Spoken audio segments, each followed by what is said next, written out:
Calling the spiritually mature to church. This world is full of distractions. Everything in it is designed to keep us like children. Men never grow up and stay boy with their toys, girls never want to have children, and so they themselves never become women. We say this life is full of cares and woes. It is in the eyes of the child. The child wants and needs protection. The spiritually immature become the state or its infantile charges. The mature see jobs that need doing and broken things that need fixing.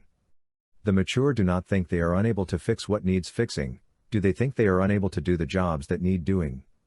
The spiritually mature do not think these tasks are not their problem or responsibility. But they are not children. There is a war going on. Children do not like to face war. The ones who will not fight, remain children so they do not need to fight. But children do not understand what it means to be an adult. Children create fantasies to cover a reality they cannot accept. They create a fantasy to give them somewhere to escape to. The fantasy is a reality without war or the things they fear. It is a reality they can handle. But if more and more children refuse to grow up, where are the adults who will face reality and do the things that need doing? We cannot all live in this fantasy dreamed up by spiritually immature children. The spiritually mature, to be spiritually mature, must grow into maturity by becoming the church. The child is not the church because the child lacks faith and does not have the means to come to Christ. But the spiritually mature are supposed to provide a way. This path is blocked by the perennial immature. I am calling on all those who are spiritually mature to take up the task of fighting this war, to come out from among the children, and be not like them. Christians must fight immaturity.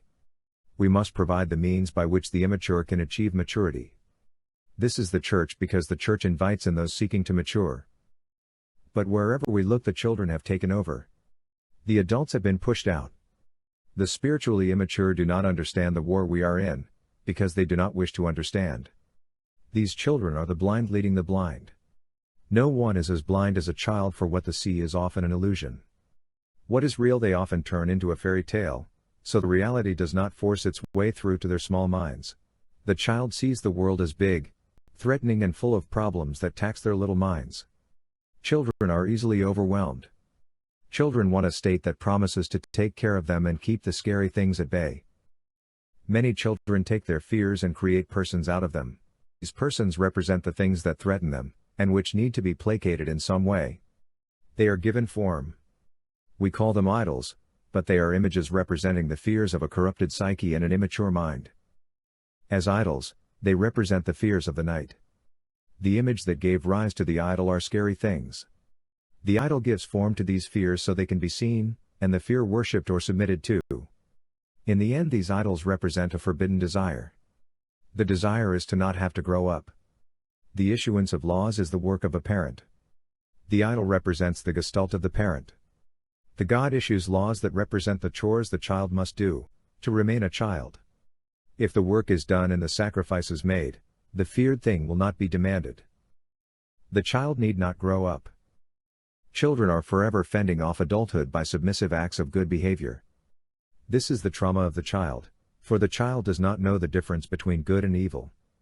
The child only knows pain and pleasure. The child will never see pain as good, or as a cost of doing what is right.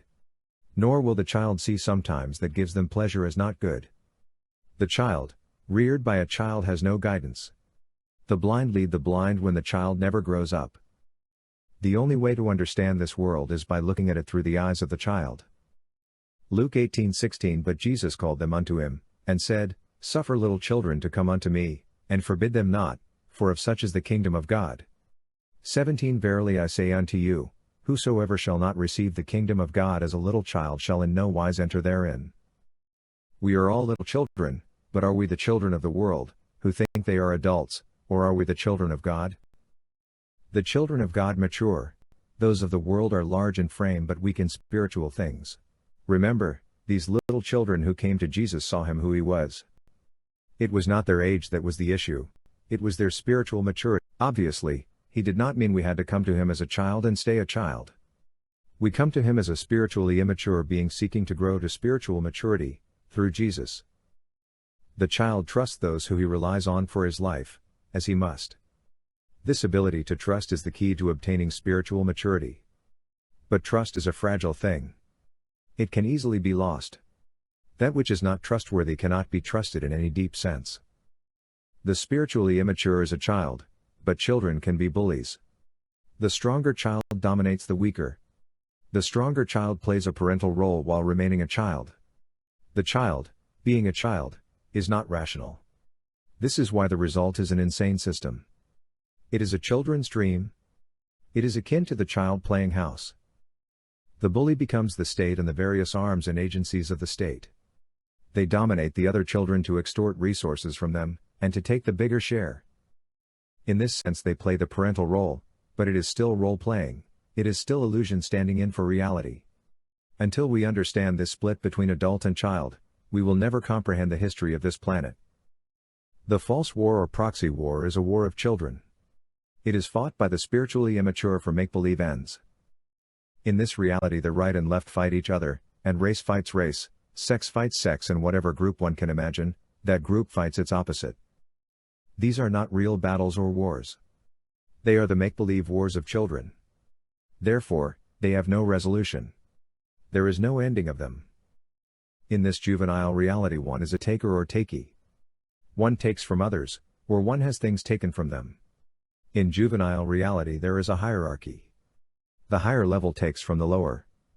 But if everyone is a child, where does the wealth come from?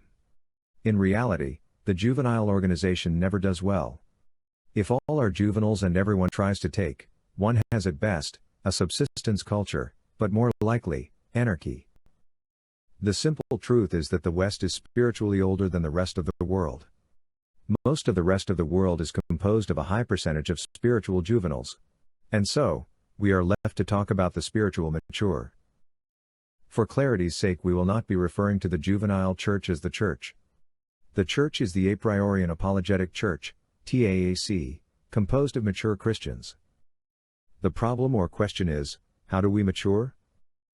This could be said one of several ways, but the clearest and most concise and perhaps the most understandable way to say it is, we need to cease being parasites and, to take the rule further, we need to stop enabling parasites to live among us. To make this rule even more clear, we must not expect anyone to pay any of our costs.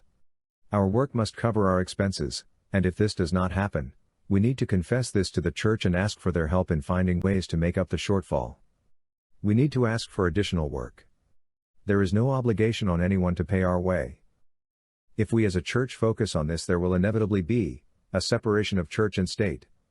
What is more important is that by this means a division is created between the spiritually mature and the spiritually immature. The a priori and apologetic church was formed because the spiritually mature have no church. The earmarks of a spiritually mature church, SMC, is one that creates no costs that others much pay, that does not enable freeloaders, and that pays all workers for their labor. These are the three conditions of a SMC. How this works is another question, as the intention to eliminate freeloading and the process are two quite different things. These matters will be dealt with in the engine that runs the spiritually mature church.